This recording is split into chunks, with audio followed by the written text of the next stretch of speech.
Hello friends, good morning. Welcome to ask spoken English academy. मी आरती बाके एक नवीन video घेऊन तुमच्या समोर आली आहे.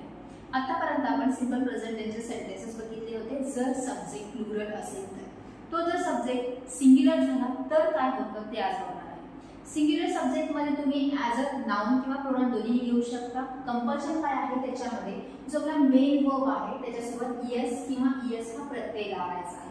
अगोदरच्या सेंटेन्स मध्ये आपण काय केलं होतं, सब्जेक्ट प्लुरल असल्यामुळे जसं तसं मेन क्रियापदाचं पहिलं रूप वापरलं होतं. पण आता जेव्हा आपण सिंग्युलर सब्जेक्ट घेणार आहे, singular subject in the sense एकतरी ते नाउन्स असतील म्हणजेच नावं असतील किंवा सर्वनाम असतील तर त्याच्यासमोर मात्र आपल्याला त्या क्रियापदाला यस किंवा ईएस हा प्रत्यय लावायचा आहे. काही एक्झाम्पल्स मध्ये ऑलरेडी आपण सूत्र बघितलेलं आहे, काही सेंटेन्सेस बघितले. आता भरपूर सारे सेंटेन्सेस बघतोय. जेव्हा नावं यूज केली जातात किंवा प्रोनाउन्स यूज केले जातात तेव्हा कसे सेंटेन्स होतात आयडिया येईल तुम्हाला. जसं की ही रन्स ॲट मॉर्निंग, तो सकाळी पळतो.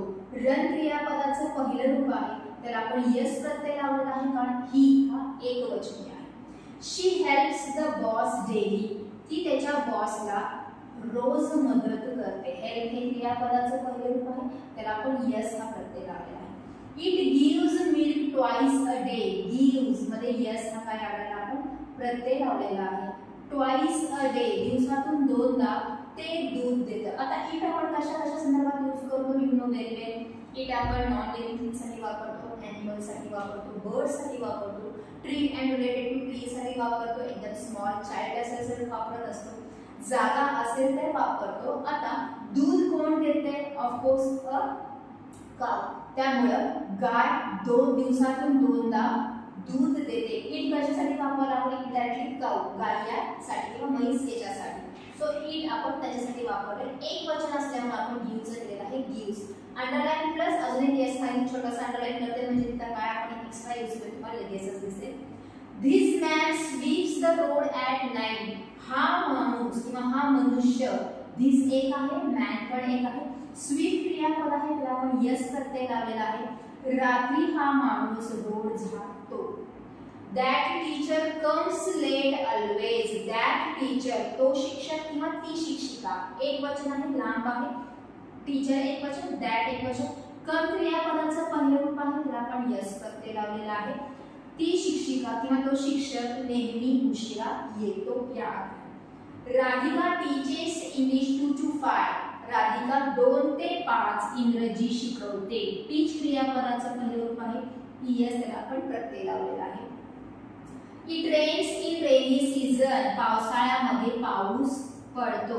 जेव्हा रेन हा क्रियापद इथे वापरलेला आहे, आपण असं म्हणू शकत नाही रेन कम्स नाही. रेन हे आपण ॲज अ सब्जेक्ट न घेता ॲज अ वर्ब म्हणून घ्यावं लागणार आहे आणि ॲज अ सब्जेक्ट न घेता इट यूज करावं लागणार आहे. सो इट रेन्स, पाऊस पडतो. इन रेनी सीझन, पावसाळ्यामध्ये पाऊस पडतो.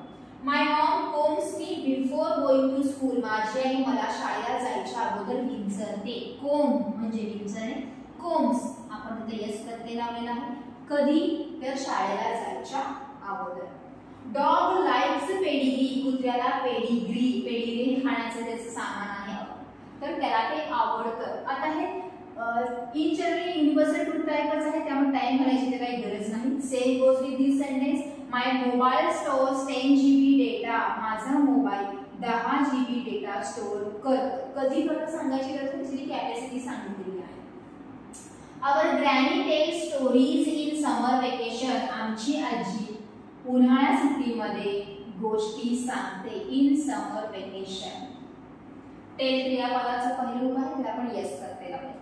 मिस्टर बाके motivate students every Saturday evening, mister बाके प्रत्येक शनिवारी संध्याकाळी मुलांना म्हणजे स्टुडंट्सना मोटिवेट करतात, प्रोत्साहन देतात. Jaya shops every month without fail, shop हे क्रियापदाचं पहिलं रूप आहे. इथं शॉप दुकान म्हणून घेतलेलं आहे, त्याची जागा बघा आगे आफ्टर द सब्जेक्ट आहे. शॉप म्हणजे शॉपिंग करणे, खरेदी करणे. शॉप्स खरेदी करते.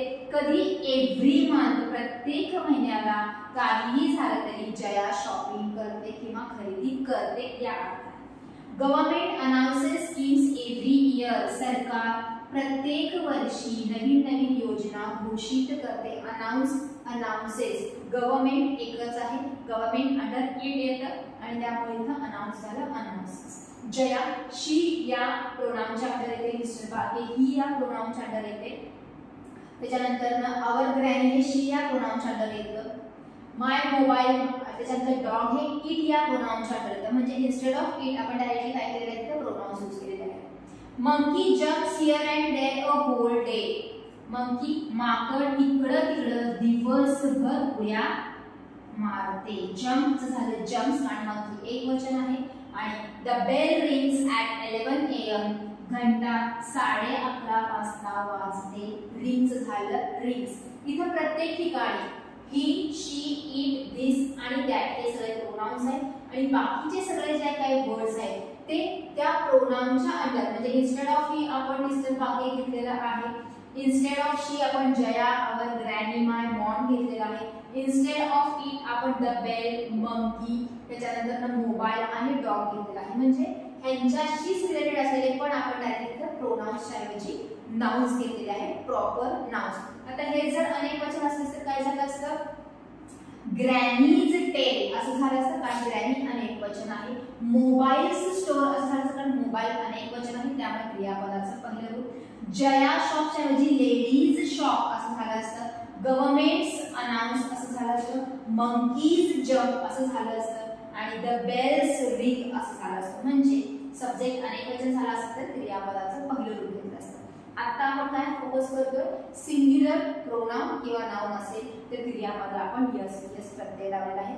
जिथे जिथे मी अंडरलाईन केलेलं आहे ते सगळं क्रियापदाचं पहिलं रूप आणि अजून एक छोटासा अंडरलाईन तिथेच केलेला आहे जिथे आपण यस किंवा यस प्रत्यय लावलेला आहे. आणि झिगझॅग केलेले जे वर्ड्स आहेत ते सगळे टाइम फ्रेम आहेत कारण हा क्रिया तुम्ही पर्टिक्युलर टाइमला करता इन द सेन्स तुम्हाला ती माहिती असणं गरजेचं आहे तसंच सांगणं सुद्धा गरजेचं आहे. त्यामुळे आपण टाइम फ्रेमवर इथे काय केलेलं आहे फोकस केलेला आहे. वाक्य जर पूर्ण करणं गरजेचं असेल सेन्स होणं गरजेचं असेल तर टाइम फ्रेम हे यूज करणं गरजेचं आहे. इंग्लिश वाक्यामध्ये ऑलमोस्ट टाइम जे आहे ते वाक्याच्या शेवटी येतं जसं मराठीमध्ये हिंदीमध्ये बरंच आपण टाइम स्टार्टिंगला घेतो पण इंग्लिशमध्ये मात्र कंपल्सरी तो शेवटी येणं गरजेचं आहे. स्ट्रक्चर आपण ऑलरेडी अगोदरच्या व्हिडिओमध्ये बघितले. These are some examples. हे माझे एक्झाम्पल्स आहेत. अशा प्रकारचे एक्झाम्पल्स तुम्ही लिहा.